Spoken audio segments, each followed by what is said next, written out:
الرحیم نحمده ونصلي ونسلم على رسوله الكريم. د باجوړ د متوقع جنگی او اپریشنی حالاتو نه متاثره چې کم خلک مختلفو کیمپونو سکولونو کې راغلي دي، بعضې ځایونو دوره منګه وکړه، څه منګه کوو. یقینا چې دې وخت کې په باجوړ باندې یو ځل بیا د جنگ هغه ورځې خوري دي او د باجوړ اولس انتهایی تشویش کې دی او د یو کربناک حالت نه تیریږي.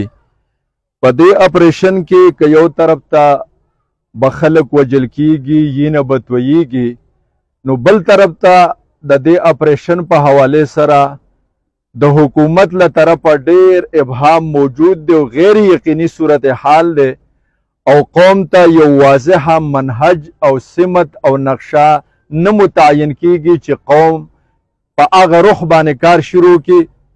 یو طرف ته صوبایي حکومت د هغې پالیسي هغه چې کومه دی د تضاداتو شکار ده. وزیر اعظم صاحب خبره کوي، یو طرف ته وایي په هیڅ صورت کې به باجوړ کې اپریشن نه کیږي او کاروایی به خامخا کیږي. یعنی په دې یو عبارت کې دغه څومره تضاد دی. دا کاروایی څه شی دی؟ اپریشن او ایکشن نه دی، نو څه شی دی؟ یو طرف ته دا ده چې خلک به په نقل مکاني باندې نه مجبوره کو، بل طرف ته زمونږ شاته دا لویه خیمه بستي لګېدلې ده، لوی د خیمو کلی او د ټینټونو کلی آباد شوی دی او په زرګونو خلک روان دي. نو په کار دی چې دوی ورته ووایي چې د کلو نه مه راوځئ که دی خلک نقل نه مجبوره کوي په نقل مکانۍ باندې. درېیمه خبره چې دا ده چې دلته دا پته نه لګي او دوی قوم ته دا تعیین نه کوي چې موږ د کوم ځای اپریشن کوو د کوم ځای نه کوو. په کار ده چې کوم ځای دوی اپریشن کوي چې هغه خلک راوځي چې د کوم ځای اپریشن نه کوي هغې ته دوی چیک پوسټ ولګوي چې مه راوځئ، دلته زموږ د اپریشن اراده نشته.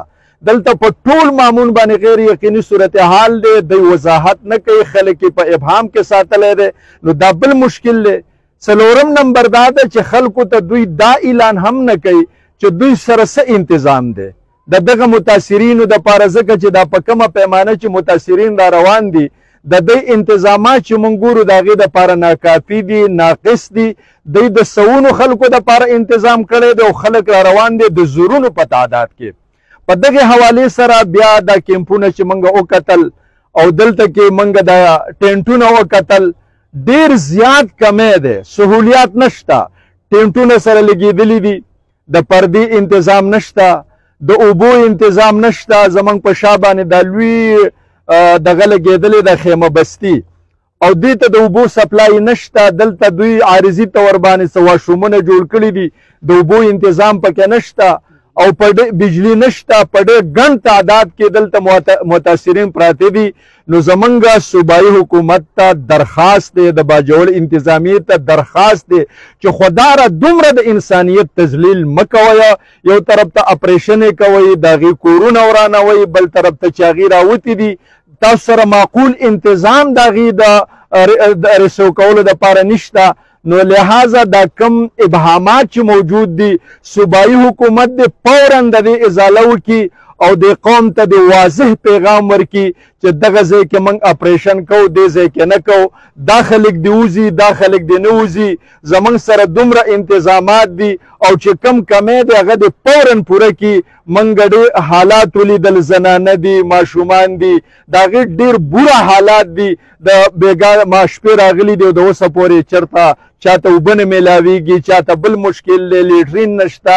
دا انساني تقاضي دي. نو په دغې حوالې سره زموږ دا پیغام دی، موږ ګورو ګرځو چې د دې خلکو هغه پیغام دغه حکومت ته او دغې واکدارانو ته ورسو او د دې چې کومه هغه ضروریات دي چې د هغې د پوره کولو دپاره موږ هلې ځلې وکړو او د دوی نه درخواست وکړو. والسلام علیکم ورحمة الله وبرکاته.